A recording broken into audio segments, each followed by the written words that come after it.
It is so great to be here at Guru Conference. Today, we're going to talk about something that I want everyone in the audience to think about and think a lot about. It's your personal brand.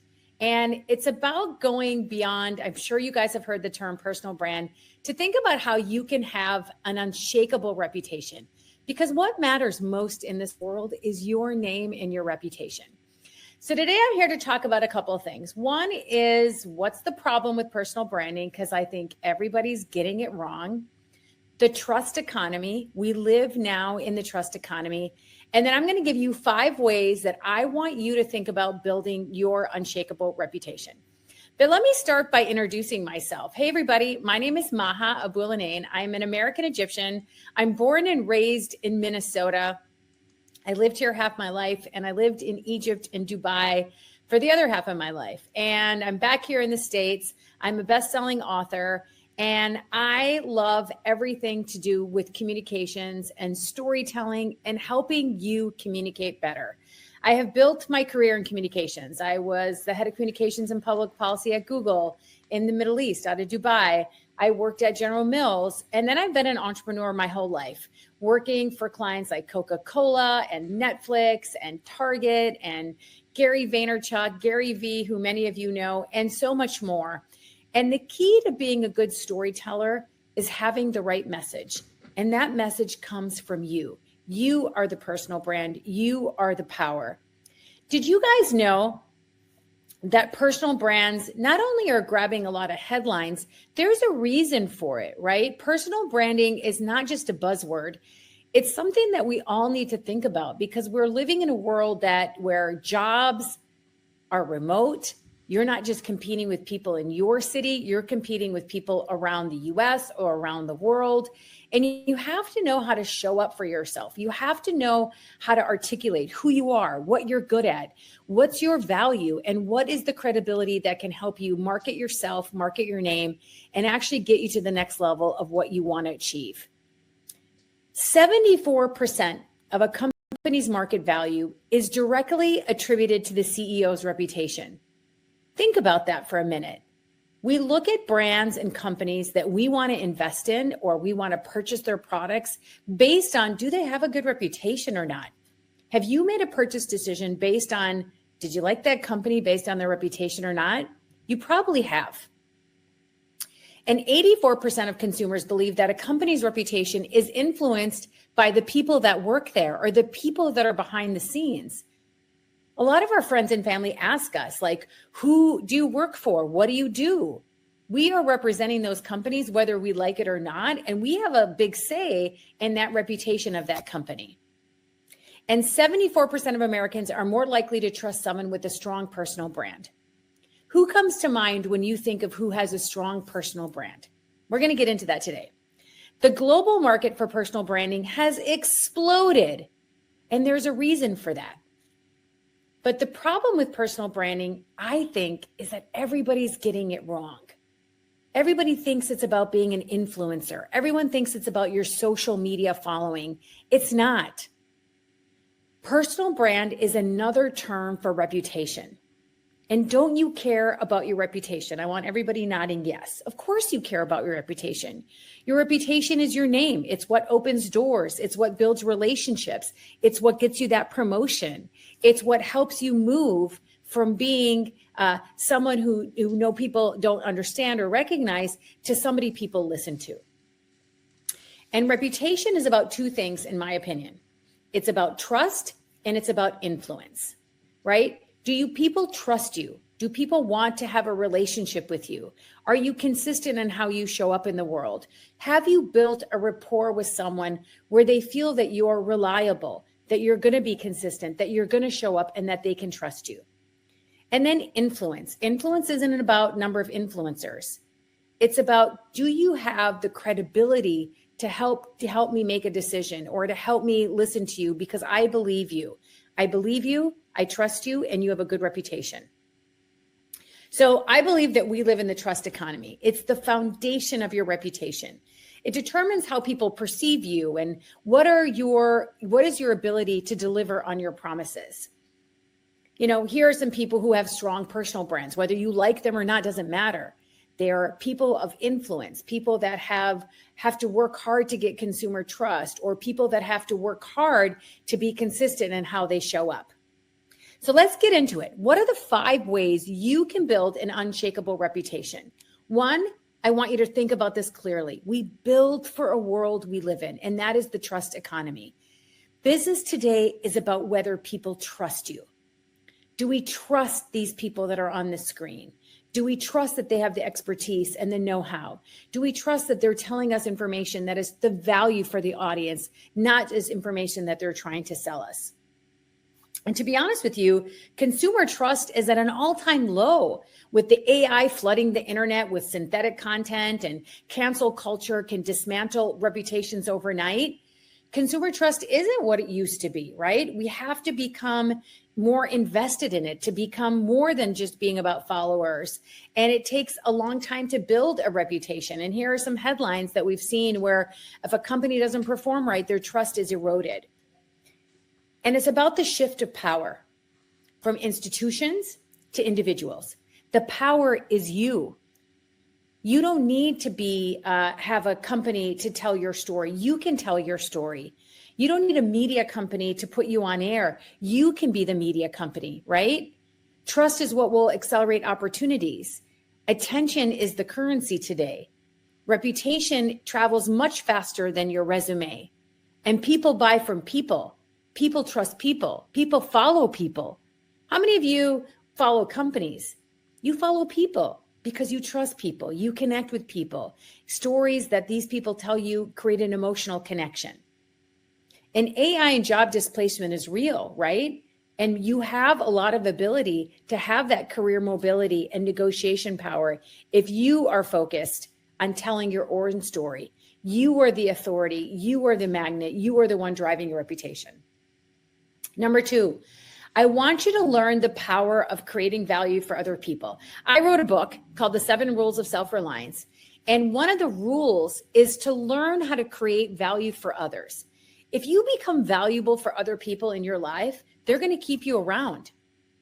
And the way that you create value for somebody else, share knowledge, share an interesting article, help them learn and improve, solve a problem for them, give them your time, or create something new.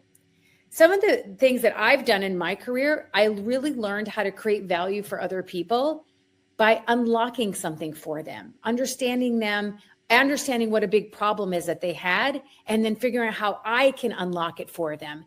And then I become so valuable, they want to keep me around. If you can become a resource for others, you become valuable to others. If you can become someone who can see around corners or put in a little extra effort, you become value for others. Value creators have very specific traits. One is they're consumer centric. They think about meeting customers where they are, understanding how to lean into the customer needs. Being strong communicators. How do you tell a story? Having good communication skills is the most important thing you can do.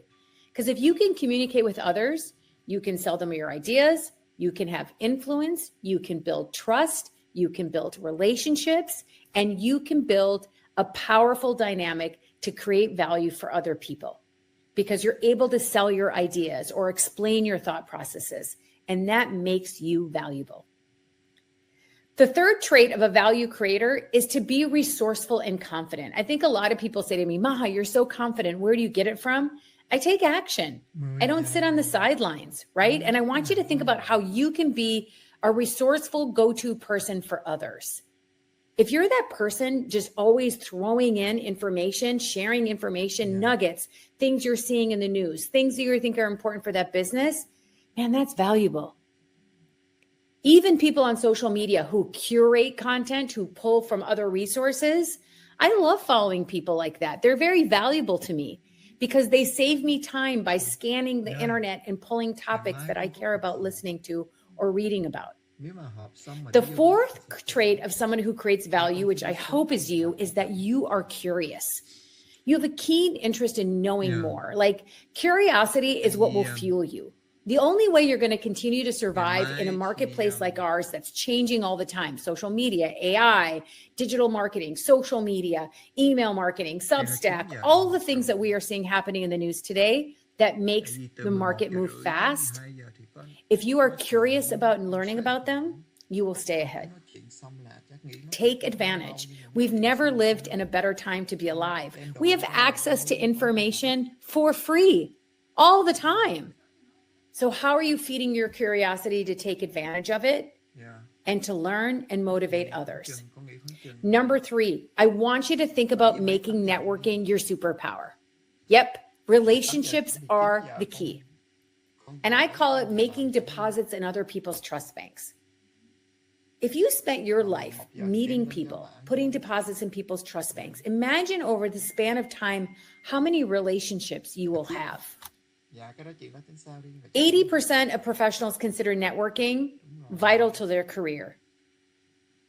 Relationships are very important, not just where you work, but where you want to work. Not just for what you do currently, but what you want to have in terms of network and relationships to help you grow yourself and grow your business. 40% of in-person meetings with customers, partners, or vendors end in a sale or a deal. Meeting people face-to-face still matters. When we talk about building your personal brand, I just want to make it very clear to everyone listening today, it's not about social media. It's what you're doing in real life. It's what you're doing to see people face-to-face at events, in meetings. Networking in person is just as important as networking through LinkedIn. 79% of professionals agree that networking is a valuable career progression, but only 48% keep in touch. The biggest mistake people make about networking, you go to an event, is you don't follow up and follow through. That's it. Within 24 hours, 80% of those people forget you. What's your follow up and follow through? Let's say you go to a conference, you meet a lot of people, you're just collecting business cards. The key is the follow up and the follow through. 75% of full-time employees have put less effort into building their network. A lot of people think like, I work at a company. Why do I need to network? I have a job. I'm secure. I'm good. You need to build relationships in any role, whether you're an employee or an entrepreneur, because those relationships will give you an edge. When I'm interviewing people at my company, the first question I ask them, who do you know? What relationships are you bringing in with you? That's a competitive advantage, and I want you to think about it. But you're not collecting business cards, guys. We're really trying to build genuine relationships. Build relationships with people by making deposits in their trust banks, by showing up for them consistently, by adding value to them, by checking up on them, by sharing their work on your social media, by high-fiving them over text messages, by picking up the phone when they call you. A genuine relationship takes effort, but a genuine relationship can reap tremendous rewards. I always think about relationships is the key to building that trust. And trust, remember we said earlier, reputation equals trust plus influence. Making deposits in other people's trust bank. It's a term I say all the time. How do I do that? I'm consistent. I show up. I say what I'm going to do. I add value to them, and I work hard at being genuine. A big key to networking is not having a network so that you can help get a family member a job or get tickets to a game.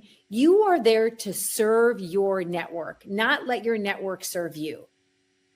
We live in such a society today where we want to like transactions. We want to tap to pay and get out of the store. We want to download the whole season right now. But how about building genuine relationships where you're giving and you're giving with generosity and you're not asking? My favorite thing to do on the planet is be a super connector. How can I connect A to B and let something magical happen with me getting nothing out of it? Yeah, I'm not asking for anything. I'm genuinely excited when I introduce Jay to somebody else and something powerful happens. I don't ask what's in it for me. I know that if I create 2 deposits in those trust banks, something good is going to come out of it, whether it's now, a year from now, 5 years from now, because that's how good karma works. Be intentional and allocate time to building and serving relationships. I got 15 minutes on my calendar every single day where I sit and put on there LinkedIn networking text time every single day. I'm high-fiving people on social media. I'm texting some people. I'm checking up on people. I'm sharing their content on my pages. I'm commenting on a bunch of pages. That's networking virtually, but I'm giving my time. And that's how you build a relationship. You show up, whether it's online or in person. Okay, rule number 4 or tip number 4 on how you can build an unshakable reputation. It's how do you think about your reputation? A lot of people say to me, hey, Maha, I have a reputation, but I can't really control it. It's whatever people perceive of me. Wrong. Your reputation is like currency. It's like money. Something you should value, something you should invest in, and something that you actually control, and you need to think about that. It's how do you position yourself in the eyes of the world, online and offline? How many of you have Googled yourself?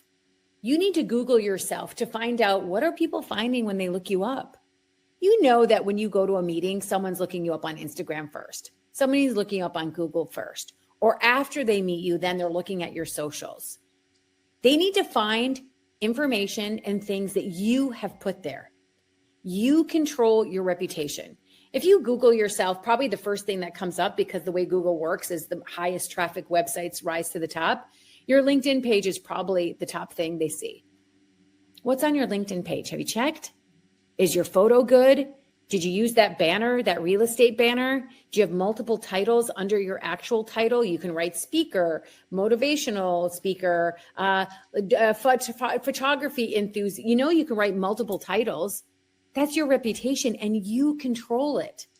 How do you want to position yourself in the eyes of the world? Make sure that whatever you're putting out there, it's what you put people to see. Building a strong reputation is something that everybody can do, but a lot of people don't really focus on it. And what do I mean by that? I want you to think about these 3 things. One is, how can you be authentic? It's so easy to be consistent when you're just you. You don't need to fake it till you make it. I want to be the same person. When you guys meet me on the street, you're like, hey, Maha's got all that energy in person that she had on this session. You have to be consistent online and offline.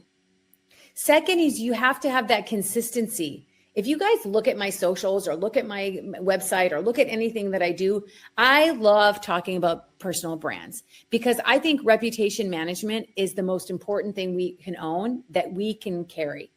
Your name is the only thing you actually own. Think about that for a second. Your name is very valuable. And I want you to be consistent, what you stand for, what you say. I want your audience to understand she cares about nutrition. She cares about email marketing. She cares about photography. She cares about yoga. She cares about cooking. She cares about sourdough bread. She cares about life coaching. Whatever it is, be consistent. Because the good news is you don't need to be an expert in everything. You need to be an expert in one thing and be that go-to person and find 100 ways to talk about that one topic. Number 3, purpose. The easiest way to be consistent with your reputation is to know what your purpose is. And you may say, well, Maha, I don't know what my purpose is. I have a job. I know what I like to do every day. But do I really have that purpose? Do I really wake up every day with that fire in my belly of what my purpose is? Here's how you can find out what your purpose is. What are you consistently already doing? Ask friends, what are 3 things I'm known for? Ask people, what is it that you see me as? And then see that gap is what people are telling you, what you really think is, hey, that is actually what I like to do and who I am. Or is there a gap that I need to fix? That's your narrative. That's what you're passionate about talking about all the time. Last but not least, the last tip to help you have an unshakable reputation is you have to be good at storytelling. And I want to talk about AI and be open about this because a lot of people can see, and you guys know it, when you get on LinkedIn and you can tell that that copy has been written by AI, that's not really authentically you.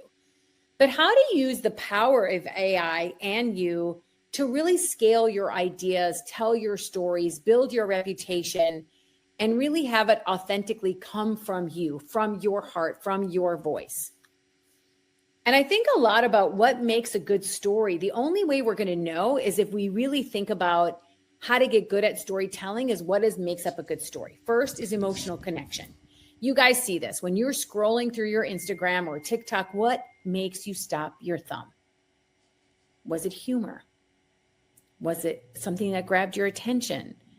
Was it something kind of scary? Like, what is that emotional connection that you're trying to invoke? Did someone piss you off and say something that made you go, oh my God, I can't believe that? Makes you stop in your tracks? What is that emotional connection? That's a good story. Differentiation. How is this different? Is my expertise and credibility something that I'm bringing to the table that's going to make it different than what somebody else is talking about? Do I have the credibility, 30 years in communications, building brands, working for the likes of the Gary V's of the world? Do you trust me because I used to run communications for Google and Netflix and General Mills? What is that trust and credibility you're putting into your stories to tell people, listen to me. I know, I have experience. I've been tested. I've tried, I've failed, and I know. How do you make your stories memorable?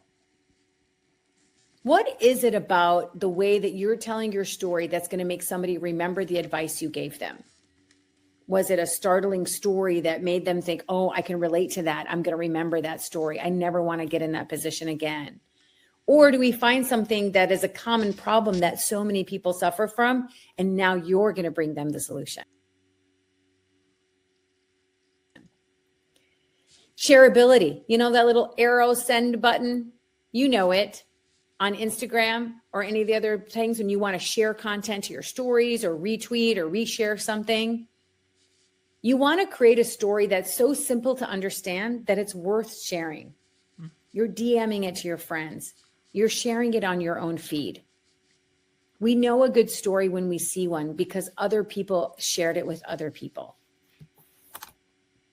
Okay, so we are living in an AI era, very clearly. It has arrived. And how do you future-proof yourself? And I want you to think about all the things that you can do that AI can't. You have emotional intelligence. You have lived experience. You have complex problem-solving abilities. You have decision-making and creative thinking. AI can't replace any of that stuff. But you need to position yourself as someone who can work alongside AI. You're not going to lose your job to AI. You're going to lose your job to someone who knows how to do the job and use AI. That human element must come through. Every time I tell a story, I think about that emotional connection, my lived experience, that strategic experience of my life that makes my stories irreplaceable. Remember that time that I worked on this campaign. Remember that time. I'm going to bring that experience, that credibility into my process. That's what makes it authentic and real, is that it was from a real experience. And then I want you to think about the things you can use AI for. You can use AI to help you structure and scale your stories. You can use AI to crunch data. You can use AI to figure out what's the best way to scale something that you're interested in moving forward with. So now you've heard it. I've talked about the 5 tips. We're living in what I'm calling the trust economy. I want you to let that sit with you and think about your reputation, what you are doing to build an unshakable reputation in an economy that values trust. And that building your authority and reputation is your responsibility and your responsibility alone. And I want you to think about this. If you are hesitant to share your stories and to be online, or to even have baseline information about yourself on the internet because you are afraid of people judging you or you don't know what to say, think of this statement. Silence doesn't scale. And if you are not visible, you are invisible. Can you have a presence? Can you make a commitment? to developing your reputation in person and online and start today? That is the question I will leave you with, and the challenge that I want all of you to think about. Thank you so much for listening to me today. I want you to build your unshakable reputation. If you'd like more information, grab that QR code and follow me on social media. I also share a lot of free tips. Obviously, you guys can read the book. But now I'd like to turn it over to you and take all of your questions. Thank you for attending today's session. Make sure you participate in the poll at the right of the screen and grab your free offer that's pinned there. And if you're interested in today's deck or the AI summary, please scroll to the bottom. Now we're going to do bring on. Hi, everybody. I'm so happy to be here. Oh my gosh, that was so fantastic. I learned so much. Thank you so much. Yeah. I'm looking at all the sessions today. What an incredible day for everyone who's here listening and watching. I'm so grateful to be here. And I hope you guys are thinking about your reputations a little bit more than you did than 30 minutes ago. I know I am. And okay, let's take questions. Yeah, let's take some questions. Yeah. Okay. Do you have any tips for encouraging our team of professionals to build their personal brand? This is a B2B company. I've been saying this for years, but I don't have anyone willing to put in the work. Okay, first of all, for a B2B business, it's essential, right? You're relying on those referrals or those relationships from your clients or customers to get you in the door. So first of all, one, if anyone on your team or anyone in your organization is kind of hesitant to do it, they're probably worried about how people will judge them or how they're going to show up. And what I want you to do is give them a little bit of courage. Tell them the value of doing it. It is going to help build not just their business lines, but their reputation. But it's going to help them figure out how to get better leads, how to get good at storytelling, how to build up their confidence. The first step is always the hardest. But if anyone is watching this, is on the sidelines thinking, should I do it? Should I not? You have nothing to lose. Yeah, I think confidence is a big piece of it. Yeah, I think it's like, it is scary. In the beginning, I was doing it. I didn't want to put videos on. I'm like, I don't want to be that girl. I don't want to be a talking head creating videos. But you know why? The difference between me thinking that way and me doing it was I started thinking about, it's not about me. It's not about you. People aren't judging you as much as you are judging yourself. It's about your audience. You are there to build a purpose for your audience. You're there to share value with your audience. You're there to share your thought leadership, your insights, your skills, your ideas with your audience. When you make it about you, that's why you're